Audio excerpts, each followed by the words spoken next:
Good day mga idol, welcome ulit sa channel natin. Dito sa Moto Project, gusto ko lang ipakilala naman sa inyo dito sa second video natin. Sa first video kasi natin, pinag-usapan natin yung mga iba't ibang klase ng shock absorber ni Racing Boy. Ngayon naman, dito naman tayo sa Boomerang Seat or also known as Boom X na shock absorber. Iba't ibang klaseng shock absorber ni Boom X, from basic to fully adjustable na may tank na shock absorber ni Boom X. Unang-una, pakilala ko sa inyo or ipakita ko sa inyo yung first or basic shock absorber ni Boom X. Ito nga pala yung Boom X natin na X2, kilala sa X2. Ito mga boss, ano bang makukuha nating benefits kapag ito yung binili natin na ipapalit natin sa ating stock na shock absorber ng motor natin. Dito mga boss, kung makikita nyo po, yung kanyang piston, mas malaki na yung piston ng Boom X na shock compare sa mga stock shock absorber natin. Then, unang-una rin, adjustable na rin yung spring preload nito. Ito yung spring preload. Dito mga boss, pwede nyo siyang adjustin. Ano nga ba yung nagagawa ng spring preload ng shock absorber kapag na-adjust natin? Dito, kapag kinompress natin yung spring na wala sa stock na shock absorber ng mga motor natin, from kasa na stock na shock absorber, ang wala sa kanya yung adjustment ng spring preload. Bali doon, kunyari may angkas tayo mga sir. Pagka may angkas tayo, hindi natin nakokontrol yung pinaka-play ng spring natin. Pwede minsan malalim, malubak tayo, sumasagad yung kumbaga bumobottom yung shock absorber natin. Dito mga boss, sa X2 series ni Boom X, pwede natin i-adjust yung compression ng spring para mas tumigas yung shock absorber natin and hindi nasasagad siya. Kahit malubak tayo ng malalim, hindi magbo-bottom yung shock absorber natin. Yun ang pinaka-difference ni Boom X X2 sa mga stock na shock absorber na nakakabit sa motor natin. So, isa yon sa pinaka-basic na additional kapag ito yung binili ninyo na makukuha nyong benefits kay Boom X X2.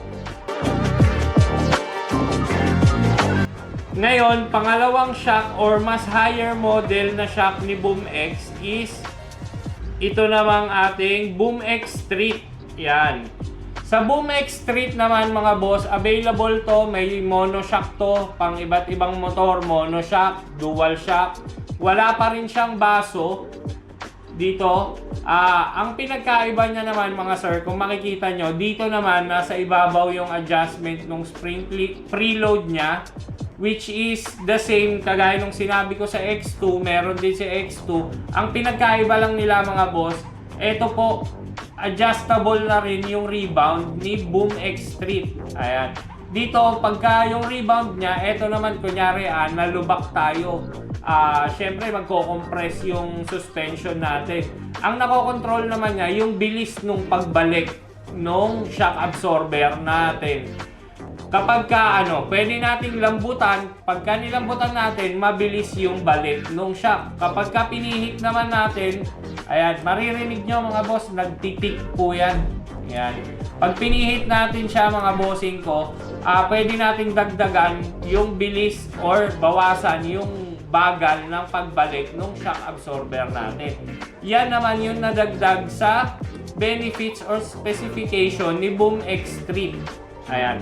Available to mga boss para sa mga motor ng Mio 300mm, Honda Click Beat 330mm, meron din siyang dual shock na 305mm para sa Aerox NMAX V2, and meron din siyang 335mm para sa NMAX V1 natin. Ito yung Boom X natin na suspension, Pulse model.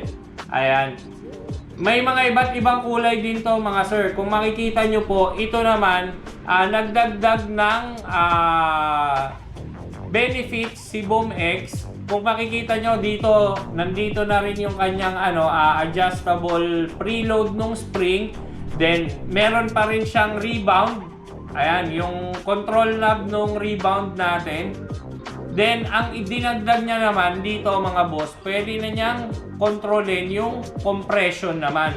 Ano nga ba yung compression na tinatawag natin? Kapag in-adjust natin yung compression, dito natin nakokontrol mga boss yung bagal naman nung pagbaba nung shock. Kunyari, nalubak tayo, magko-compress yan. Nakokontrol natin yung bagsak nung pinaka-shock absorber natin.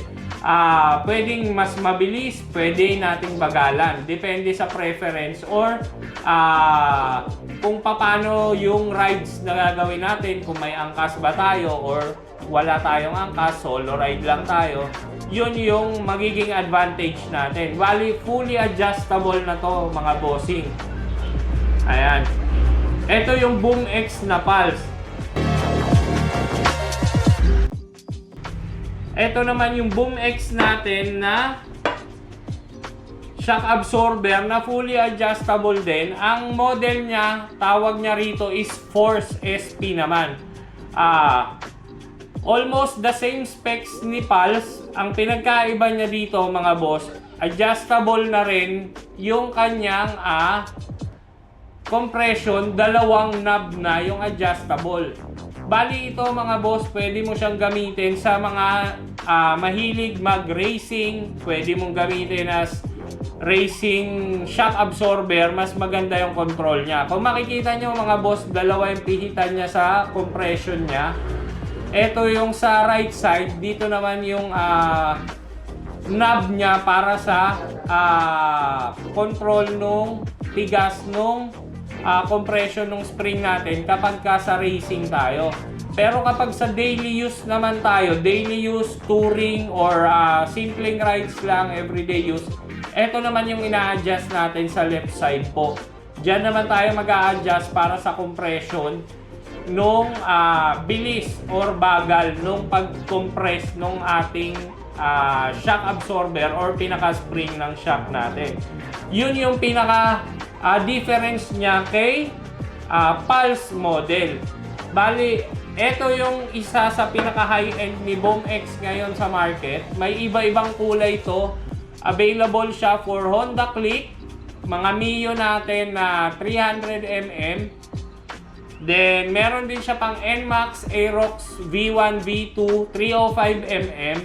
Meron din siya para sa NMAX V1 natin na 335mm mga bossing. Lahat yan mga boss, available yan dito rin sa atin sa shop. Para ma-inform sila sa mga bago nating item or ipapakitang mga item para hindi sila maguluhan. Sa mga i-review natin, pwede silang mag-like, share, subscribe sa channel natin para nang sa ganon maging updated sila. And matulungan namin sila, pwede silang mag-comment kung may mga tanong sila, sasagutin po natin yan. Iisa-isay natin yung mga comment nyo mga boss. Then gagawa natin ng videos sa specific na tanong ninyo para mas maliwanagan tayo sa bawat shock absorber na meron or available sa market natin. Ayun lang mga sir. Till next video, kita-kita ulit tayo. Gagawa tayo ng panibagong reviews ng ating mga item dito sa Moto Project. Thank you mga sir. See you.